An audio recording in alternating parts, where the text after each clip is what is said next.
Gosto muito dessa passagem bíblica aqui em Gálatas 4, do 21 ao 31, que fala simplesmente de como o cristão está no mundo, de como o ser humano se encontra no mundo.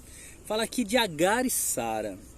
Dizei-me os que quereis estar debaixo da lei, a lei de Moisés ou qualquer tipo de lei. Não ouvis vós a lei? Vocês realmente sabem o que a lei exige? Porque está escrito lá em Gênesis 16, 15, 21, do 2 ao 3, que Abraão teve 2 filhos, Ismael e Isaque. Um da escrava, Agar, e o outro da livre, Sara. Todavia, o que era da escrava nasceu segundo a carne, pela conspiração de Abraão e Sara. Mas o que era livre, por promessa, por uma ação do Espírito Santo. O que se entende por alegoria, uma figura de linguagem na qual os fatos espirituais são apresentados em termos concretos, porque estes são as duas alianças. Representa a lei, Agar, e a graça, Sara, uma do Monte Sinai, gerando filhos para a servidão, que é Agar. O apóstolo claramente diz que está usando Agar como um símbolo da lei de Moisés, a qual, como é óbvio, foi dada no Monte Sinai. Ora, esta Agar é Sinai, um monte da Arábia, que corresponde a Jerusalém que agora existe.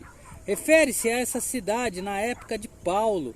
Ela esteve sujeita às leis, rituais e costumes segundo a lei de Moisés, pois é escrava com seus filhos. Israel estava escravizado ao pecado por ter rejeitado a Cristo.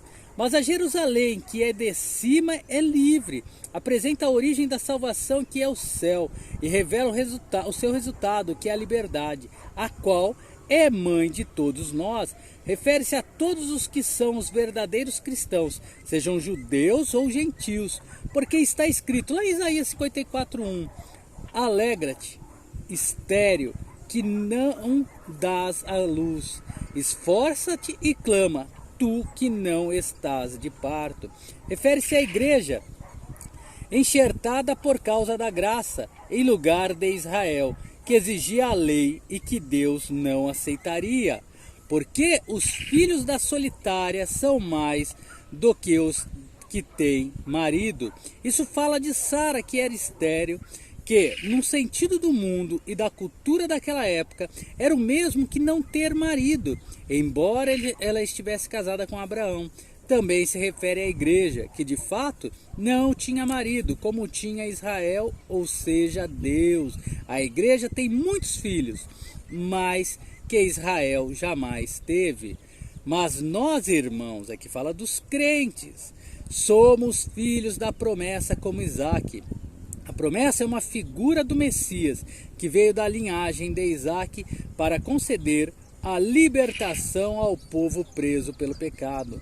Mas como então aquele que era gerado segundo a carne, Ismael, perseguia o que era segundo o Espírito, Isaque, assim é também agora. Isaque e Ismael simbolizam a nova e a velha natureza do crente.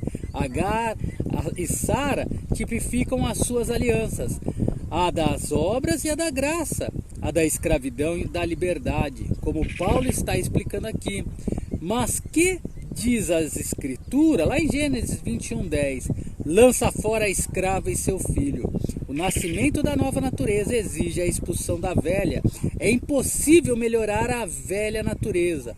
Ela deve ser expulsa, ou seja, colocada numa posição inativa. Isso só pode ser feito pelo crente que evidencia constantemente o pé na cruz, o que então dá liberdade de ação ao Espírito Santo para produzir essa obra imprescindível. Porque de modo algum o filho da escrava herdará com o filho da livre. Paulo fornece uma ilustração dramática do conflito irreconciliável entre a salvação pelas obras e a salvação pela fé, de maneira que, irmãos, somos filhos não da escrava, Agar, Ismael e a lei, mas da livre. Não somos filhos da lei, mas são sim filhos livres da fé. Então, o que essa passagem sempre me traz à mente, e muitas das vezes aquilo que não está ao meu alcance, nem está junto de mim, seja familiar, seja colegas, amigos que eu supostamente gostaria que estivesse do meu lado, não está, ou porque eu os tirei da minha vida para cumprir o que as Sagradas Escrituras dizem, ou o próprio Deus fez isso para o meu próprio bem e também faz para o seu próprio bem, porque senão nos desviaríamos da promessa de Deus, e não é isso que Deus quer, para que amanhã não venhamos dizer que Deus é culpado, porque Deus não é culpado de nada, mas o nosso desejo pecaminoso faz a culpa vir sobre nós, impedindo as bênçãos de Deus.